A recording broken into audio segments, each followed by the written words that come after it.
今日咧，葉 Sir Time Lock 咧要好好分享咧呢一個咧Longines 浪琴嘅 Honor and Glory 125週年呢個 set 嘅，咁係講咧呢個計時器 Chronograph 嘅即係誕生咗125週年之後咧，佢就出產咗呢一 set，擁有咧一隻66mm 嘅 Split Second 嘅手錶嘅，唔係 Split Second 嘅陀錶。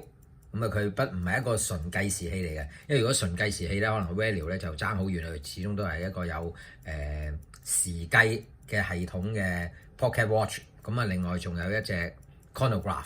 咁啊，base on 咧呢個元祖嘅 Longines 嘅設計咧，其實咧就喺1930幾年咧就已經有呢個 movement 啦，就係呢個叫做 Gelliby 24啊。但係咧佢跟住咧就咧。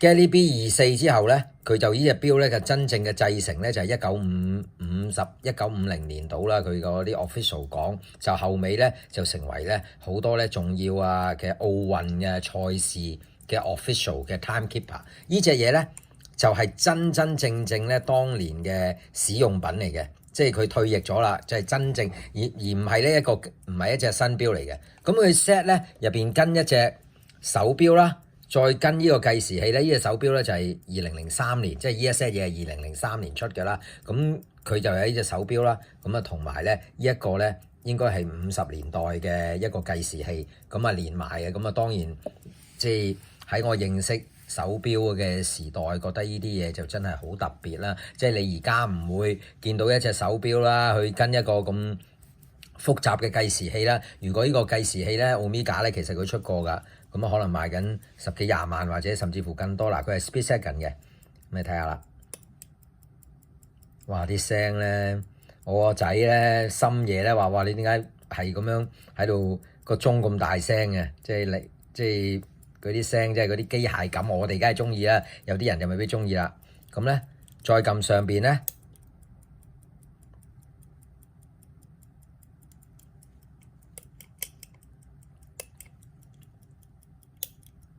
睇唔睇到個分段計時啊？咁啊，再撳一下，咁啊，再撳一下，咁啊，追針計時啦，記錄咗前一段啦，咁啊，追翻啦 ，stop reset，咁啊，要校計時咧，咪校個時間咧，咁啊，撳到要落去啦，有一粒仔，就有個按鈕撳呢度啦，咁啊，可以調校個時間嘅，而且佢好精準，咁啊，想同大家分享下嗱，佢呢個。即係計時器，佢嘅 reference 4507咧，咁咧其實咧原來我起初以為咧係一個新嘢嚟㗎啦，即係當年識錶嘅時候，跟住原來發覺咧，其實佢係一件咧退役品嚟嘅。嗱，而家大家睇下個機芯，30年代 create 嘅機芯，嗰個佢唔係刻意咧再同你做個打磨喎，而係當年咧出嘅時候咧，啲打磨咧已經係咁靚㗎啦，有鵝頸微調啦，螺絲釘擺啦。呢個叉型咧，當你起動計時嘅時候咧，佢就即係個行時咧就配埋落去嗰個齒輪咧，就做埋嗰個計時嘅部分啦。你睇下嗰個立體感。咁啊，後尾當然而家呢個年代啊，當然有啲手錶係有啲咁高質素嘅 Split Second 嘅機芯啦，咁啊細咗啦，咁啊可能即係大家都知道，一有呢啲咁嘅 Split Second 嘅機芯咧，咁嘅質素咧，如果係手錶咧，就係講緊啲幾廿萬嘅嘢啦。咁啊，大家睇到個機芯咧，如果你中意玩機芯咧，即係帶嚟好大樂趣啊！不過咧，即係始終啦，係嘛？咁啊，要有一把嗰啲刀啪咁先開到嘅。咁啊，而家如果拍實咗咧，就開唔翻啦。咁我一直咧，而家咧都係欣賞緊個機芯。咁啊，諗下如果呢隻錶其實咪錶啦，即係呢個陀錶啦，拎出街咧，就真係幾過癮嘅。即係佢有限時啊嘛，佢可以睇到時間嘅。咁佢本身咧再跟埋咧。仲有一隻計時錶嘅，咁啊計時錶咧就唔係話好大特色啊，但係咧佢就 base on 翻當年元祖嗰個計時器嗰個設計咧，就成為一 set 嘅，咁你唔會再見到呢啲咧咁舊嘅 Longines 嘅 logo 噶啦，咁佢就有個好大嘅，即係好似鷹咁嘅，咪一隻雀鳥咁嘅 logo 啦，咁啊個特別之處咧，呢隻計時錶咧係一隻咧。18K 白金嘅計時錶嚟嘅，所以咧呢一 set 嘢咧，當年嘅定價咧就比較高昂一啲咧，而且咧佢時常咧即係早10年8年咧喺拍賣行咧係時常見到嘅。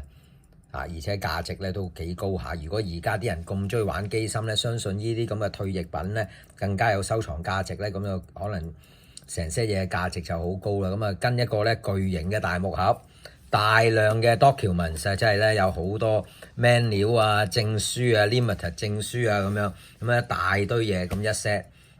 咁啊即係我有時你玩錶咧，即係睇翻即係90年代啊、2000年代啊嘅時候咧，就同我哋而家咧就真係唔同嘅。而家咧居然即係可能我哋呢啲啦，即係中意咧，即係成個 packing 有好多文件啦、documents 啦，咁啊令到你哋好即係個玩味，即係佢有啲 history 介紹啊，將啲 limited cert 啊，咁啊令到你個玩味咧就好足。即係坦白講啦，咁有一隻白金計時，咁啊而家就 K 金 keep value 啦，咁啊都可以日常使用，佢係普通嘅 ETA 機芯嚟嘅啫。但係咧依個計時器嘅依個追針計時咧，嗰個玩味咧就真係好正，即係我覺得個機芯咧好靚，好值得咧。即係如果你用放大鏡咧再細睇，你就發覺乜30年代製作嘅機芯咧就係有如斯嘅質素。咁啊佢即係 long 錢咧，當佢拎翻呢一些嘢出嚟賣嘅時候咧，因為呢啲都幾十年噶嘛，都50-60年歷史啊嘛，咁佢都做過 service 過嘅，但係佢唔會即係俾即係佢再打磨過，否則價值就更加係誇張啦。咁啊，我今日同大家分享啲資料咧，其實咧我都係喺佳士得嗰個拍賣網嗰度睇咗出嚟，因為佳士得咧拍賣過幾次嘅。咁即係喺10年8年前佢嗰個 value 可能而家就更加唔止啦。咁即係睇翻咧，如果有時咧我都幾中意玩下陀錶，間唔中咧我會買下。不過 chronograph 啊、追針計時嗰啲咧，大部分咧嗰啲價錢咧都真係貴啦，而且咧嗰個質素咧就爭啲。不過你睇到咧，如果你係玩古董計時錶咧，你就會睇到 long 展嗰啲機芯咧，嗰啲咩即係CH13啊，3H 我都唔係好記得晒啦。咁嗰啲機芯咧，嗰啲質素咧，就即係唔可以用而家嗰啲即係 quality 啦。即係而家喺我哋嘅即係玩手錶。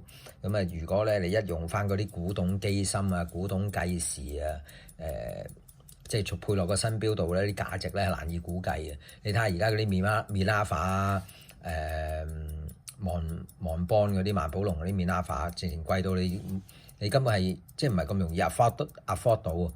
但係你話買古董係咪唔好咧？咁唔係梗唔係咧。但係你買到古董大部分都出嚟，嗰個錶面又發晒，個殼又乸殘，咁嗰個機芯又發晒毛，咁你又點處理咧？咁啊睇。咁你而家再睇呢個機芯，其實佢真係而家嘅計，即係嗰啲好複雜嗰啲計時機芯嗰啲元祖，以前係梗係咁大個啦。你諗下，如果呢隻縮細咗嘅手錶係幾咁精美。不過我就即係到而家咧都中喜歡用個放大鏡咧睇佢嗰種立體嗰個層次啊，即係螺絲釘擺同鵝頸微調。而家你錶又都唔多有啦，有都變得好貴啦。但係以前咧，淨係一個咁嘅喺運動賽事用嘅計時器，連埋手錶嘅，咁都。即係都製作咧，就唔係話即係偷工減料啊咁樣。咁啊，不過隨住即係呢啲係歷史嘅遺物啦。即係你冇話你而家呢個時代大家用電子計時啦，但係諗下以前咧，即係有時我都明白點解有咁多朋友咧出去玩下嗰啲古董錶嘅。即係當你揸住聆聽咗佢聲音啊，睇佢嘅機械啊，就好似彷彿咧就會有一種即係帶你回歸翻即係往日嗰啲賽事嘅即係嘅感覺啦。咁我覺得呢一 set 嘢咧就真係咧見所未見嘅，香港我從來都冇見過人講過，亦都冇人買呢啲嘢。